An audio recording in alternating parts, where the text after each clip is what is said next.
Amateur Traveler is in its 20th year now, but can you imagine if I had people on the show who had never been to the destination, but had just read about it or seen a movie about it? That wouldn't make any sense at all, and you wouldn't listen. We all know how important it is to receive advice from people who know a destination to get the most authentic local experience. And a great option for experiencing this is Explore Worldwide and their authentic small group adventures, led by local tour leaders, perfect for solo travelers who want to meet like minded people with a desire for adventure. I'm often an independent traveler, but two of my last three trips were with small group tours because they organize everything and it's a lot easier. If you want to recreate the tour I did to Malta, they have a Malta and Gozo Discovery Tour. I'm intrigued by one of their tours called A Taste of Sicily. The company again is Explore Worldwide, and visit exploreworldwide.com to learn more. And thanks to Explore Worldwide for sponsoring this episode of Amateur Traveler. I got my bags packed, I'm on a roll. I'm heading out there and I'm ready to go. I'm looking real good in my passport photo. Oh, no. Amateur Traveler, episode 165. Today, the Amateur Traveler goes to the rugged coast of Maine and Acadia National Park, the first spot that the sunlight hits the United States on any given day. I know that I should be heading home, but maybe not today. Welcome to the Amateur Traveler. I'm your host, Chris Christensen. Before we start the interview that we have for today, I do have two news stories for you. The first one struck me as really odd. I would interpret it as an April Fool's story if it weren't the fact that it appears to be true. Apparently in Bangladesh, since 2003, they've been building a replica of the Taj Mahal. A full-size replica being built there because not everyone could make it from Bangladesh over the border into India to see the real Taj Mahal. The other interesting story is you probably heard of the cruise ships that have run into some problems in the Gulf of Aden with Somalia pirates.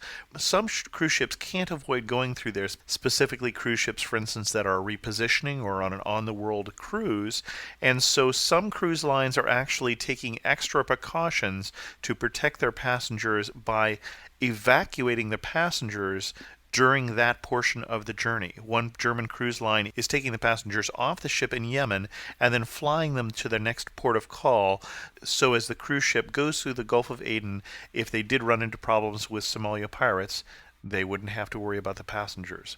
Interesting story as that unfolds. Check out the links to both of those stories at the show notes at amateurtraveler.com.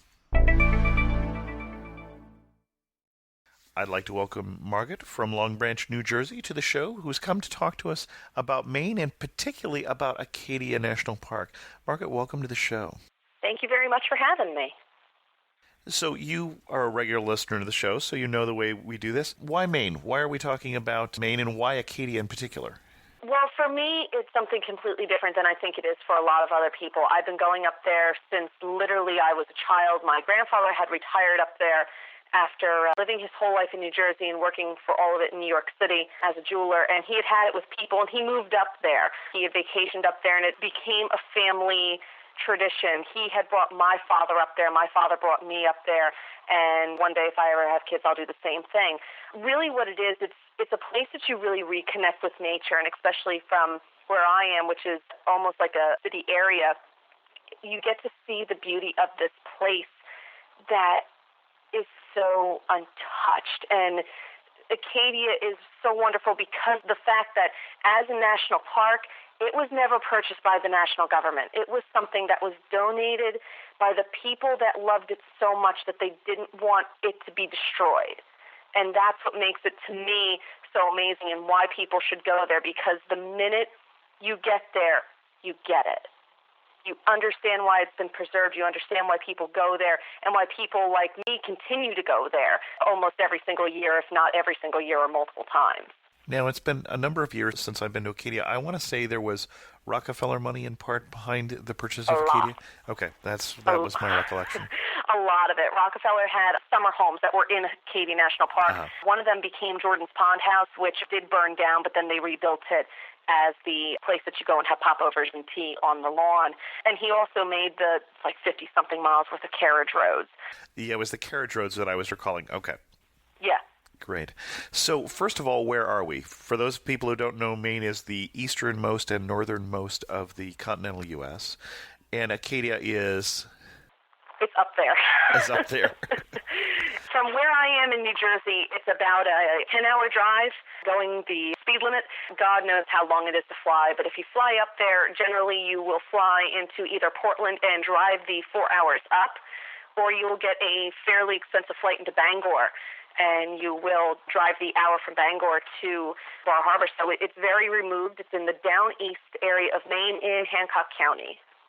Down east, you use the term, so I want to explain that, because that's always been the strangest expression for people who don't know where that's from. We usually say up east, but Maine is down east. Yes, it hangs down. It's the best way I can kind of explain it. It's eastern, but the parts of it is kind of hanging southern in the state. That's the best I can explain it. I think it's downwind. Yeah. It's a sailing term that you would sail down east. Exactly. Okay. And then you mentioned Bar Harbor, or if we're natives of the area, I believe that would be Bahaba. Bahaba.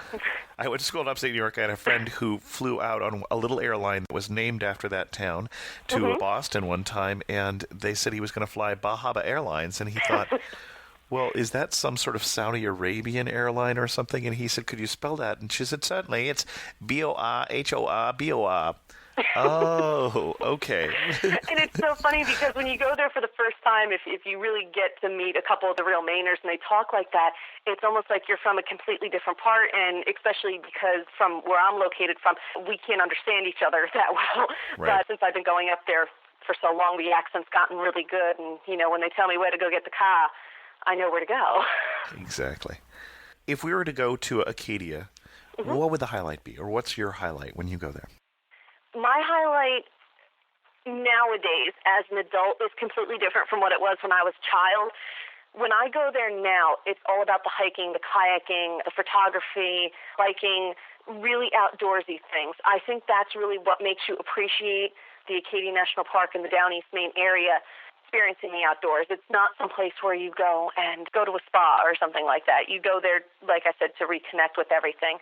For me, when I go, I drive up there with our bikes and our kayaks on top of our car, and that's what we go up there specifically for. Normally we try to do a couple really tough hikes and a couple more easier ones at the same time, and we try not to repeat things, but because we've been going up there so long, we have. Some of my favorites are doing the Cadillac Mountain, both the North Ridge and the South Ridge.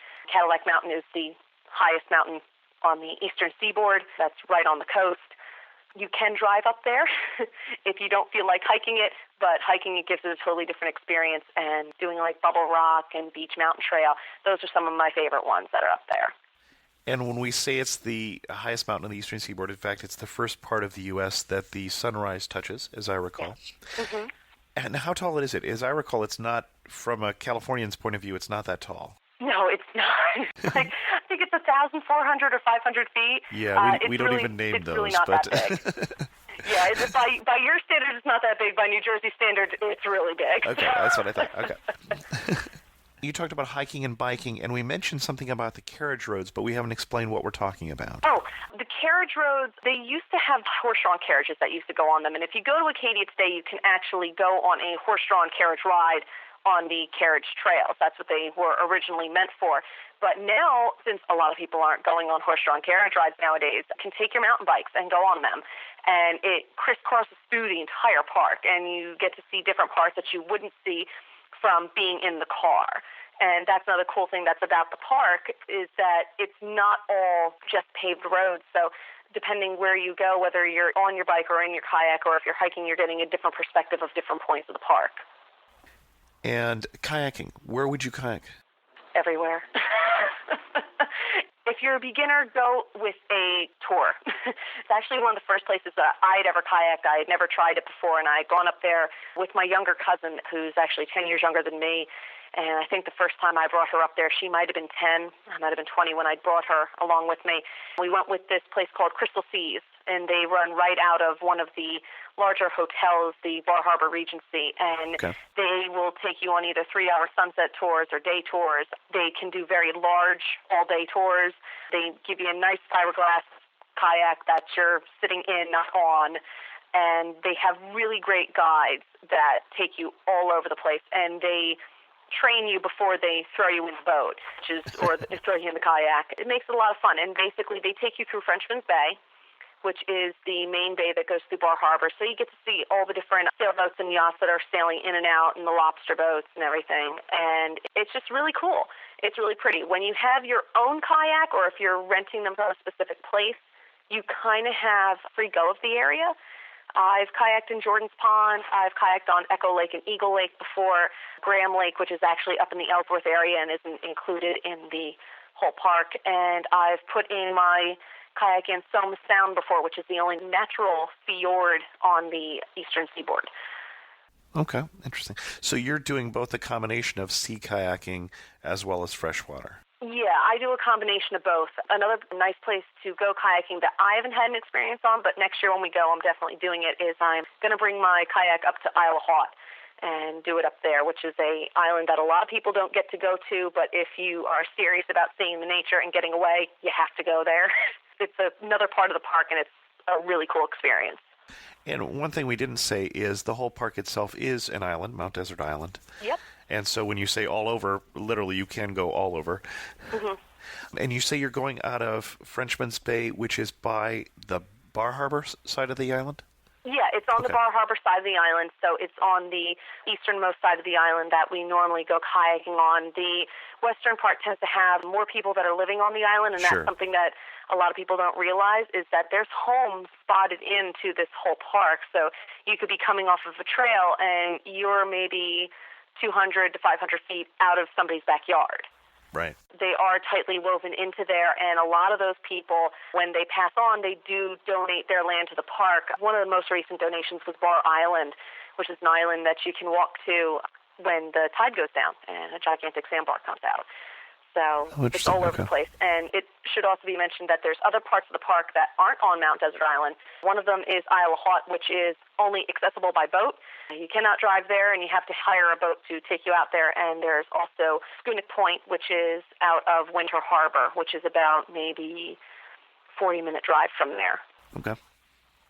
And then you mentioned photography, and as we had talked about before we started recording this, I actually went to Acadia only one time, and that was for my honeymoon. And so we did that over, well, about almost 27 years ago, a little later after our wedding. I think it was the summer after we were married that we finally got around to doing a honeymoon. And we went to Mount Desert Island, we went to Acadia, and for years, until it faded, I had a photograph up on the wall of one of 5 treasured travel photographs, was the Mr. Chris fishing boat lying on the sand there in Bass Harbor on the west side of the island on a sunset photo hike. At that time, Kodak was actually donating photographers to put on photo hikes for the national park on their dime. They would come there for the summertime, and they would take you on a photo hike and show you how to use their camera, because we were all film cameras, of course, at the time. So certainly love the photography in my experience there. What's your most favorite photograph that you have that you've taken there? Oh, my God. I have a picture that I actually have hanging up in my apartment that is of me and my now husband. At that point, he was my boyfriend, and we are standing on a hike in front of one of the bubble rocks. It's just one of the most favorite photos I've ever had from there. There's a lot of different pictures I have that tend to be situated from around the Beach Mountain area and the Beach Mountain Trail. I don't know why, but the colors of the water that come off from that mountain are just astounding. They just take my breath away every time I see them. That's probably my favorite part to take pictures from. That and Isle of Haut, which I'll have to send you pictures of. It's one of the most lush little islands I've ever seen, and the best way I could ever describe it to somebody is almost like a temperate rainforest. There were waterfalls all over the place, and I've never seen anything like it.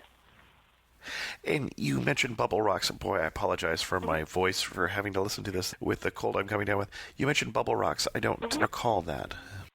Well, the bubbles actually are two gigantic mountains that come up right by Jordan's Pond. And Bubble Rock you can actually see as you drive by. It's a little bit of a strenuous hike getting up there. And there's this rock that is about to fall over. And it's literally teetering, but it's been sitting there for many, many years. And people like to go over near the rock and pretend to push it down and everything. But that's up near the bubbles, and they call that Bubble Rock. Some of the standard questions. Getting around, I'm assuming you're doing it by car. If we flew in, we're renting a car to get around, or you're driving up from New Jersey, as we mentioned. You have to. Okay. There's no other way. You have to have a car. You can't take a train up there. They don't go that far. They only go up as far as Portland. Buses, never seen one. However, there is a cool little thing that's fairly new to the area. It's probably only about less than 5 years old. It's called the Island Explorer. It's run by LL Bean, actually, and it's free. Oh, interesting. And you can park your car in Freeport? basically. Free is the best thing in the world. Actually, it leaves out of Trenton, which is right outside of Massasoit Island. Okay. Right before the bridge you take to go over onto the island. And it has a bunch of different routes, and you can throw your bikes on there. You can bring your kayaks and everything, and they carry you around.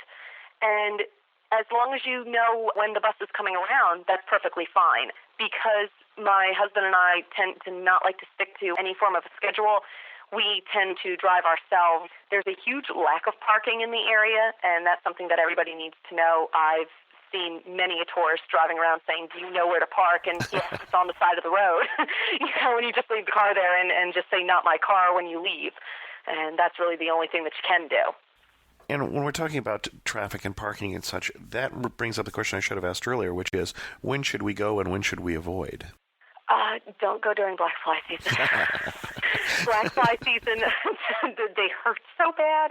The black fly season tends to run April, May, and they tend to dissipate in May. The thing about the Bar Harbor area is it is a summertime area. Things will shut down during the fall, winter, and most of the spring.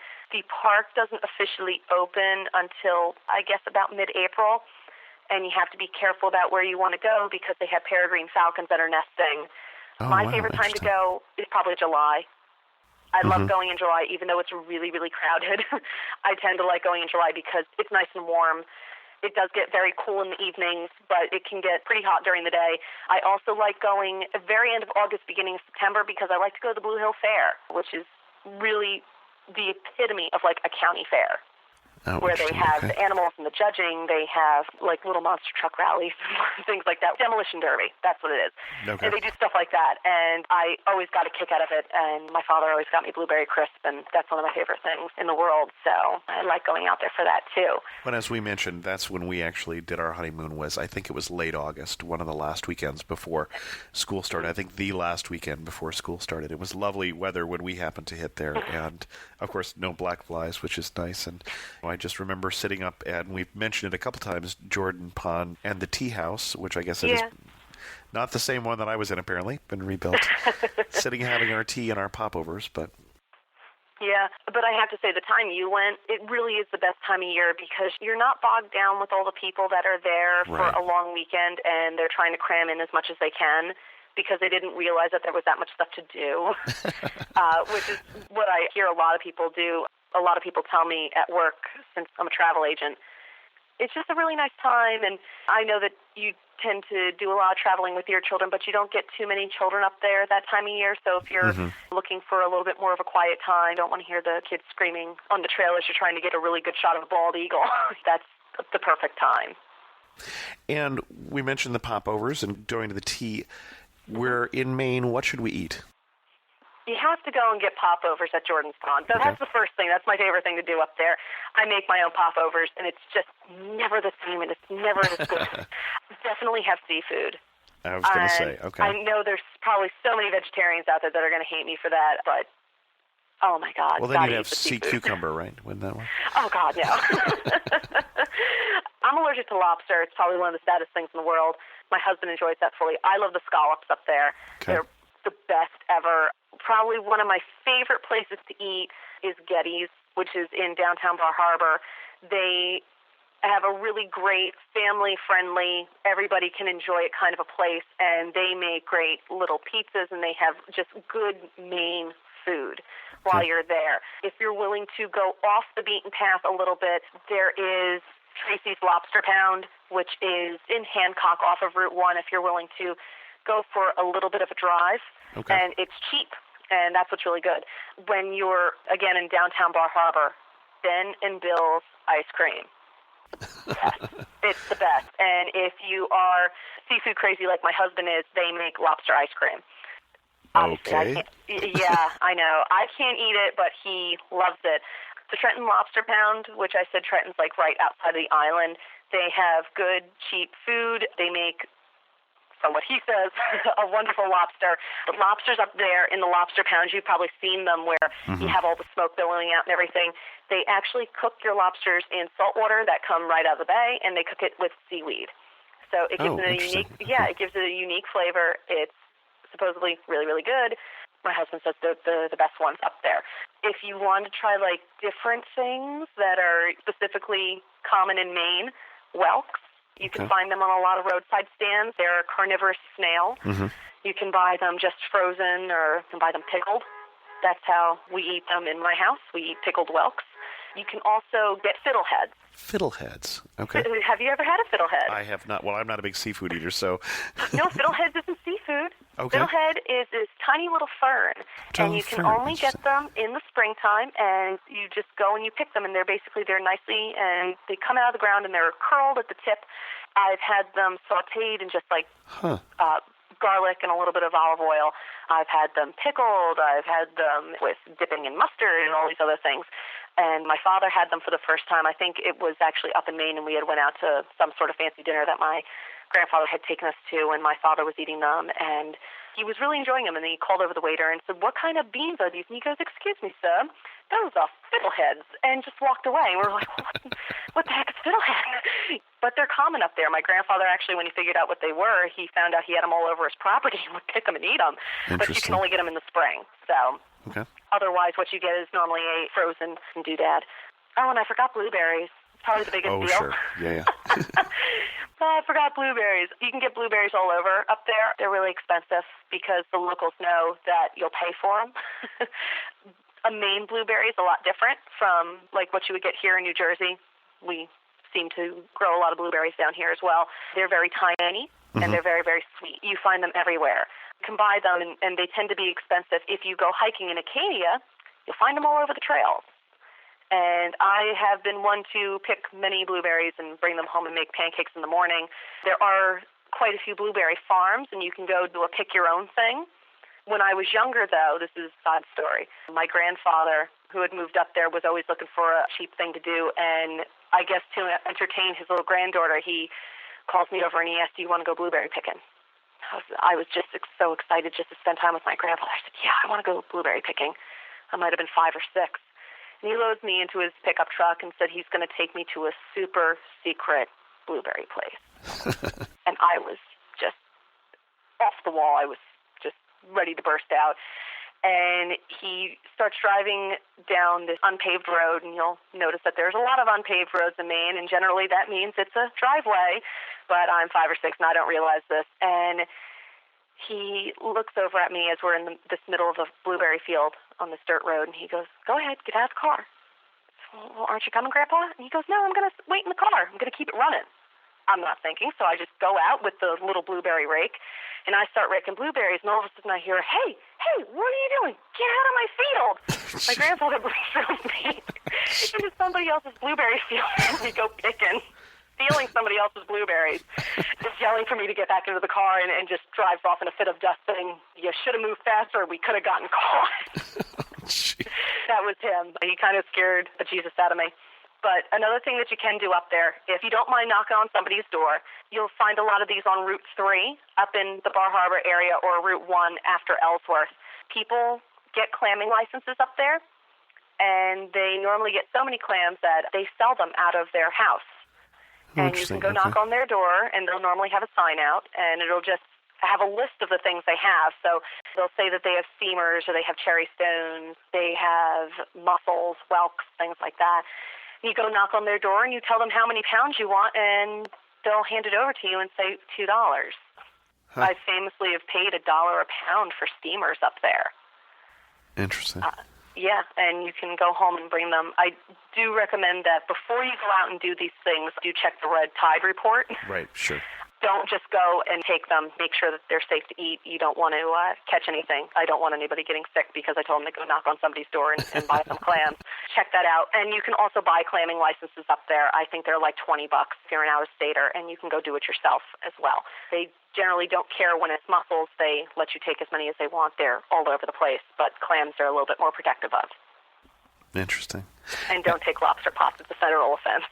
Oh, okay. Yeah, well, we won't do that then. Yeah. Yeah, I know a lot of people want to take them for a coffee table or something like that and forget that it's you someone's buy them. livelihood. Yeah. Yeah. As we go to wind this down, what's one thing you want everybody who goes up to Maine to pack? Bug spray. Bug spray, okay. Frost Deep Woods bug spray. You don't tend to get a lot of bugs on Mount Desert Island. If you go anywhere else, you will get eaten alive. Mosquitoes are like the mainstay bird. Okay. And one thing that's going to surprise people when they go there? Just the attitude of the locals. They're really different up there. And it's not in a bad way. They're not rushed. Okay. They appreciate life a lot more. You'll always see on their businesses that dogs are always welcomed in, but keep your children on a leash. And they'll put up signs that say, out to lunch, don't know when I'll be back. And things like that. And they move at a slower pace. So when you're there, just remember that obviously they were there first. Just relax. Do what they do. They got it right. Okay. They really do. Any particular resources you would use to plan a trip to Acadia? You can always email me. If people want to send an email, I'll pass it on to Margot. Sure. Other than that, I would tell you, I'll plug AAA. Go visit your local AAA office. That's who I work for. They generally can do a pretty good job. Otherwise, Lonely Planet has a really good guide on New England, and they do break down the Bar Harbor area down pretty well. Otherwise, I tend to tell people plan a couple of things, but then when you go up there, ask a local. Okay. They'll tell you the best stuff. They'll tell you the best place to eat. They'll tell you the best place to get wine.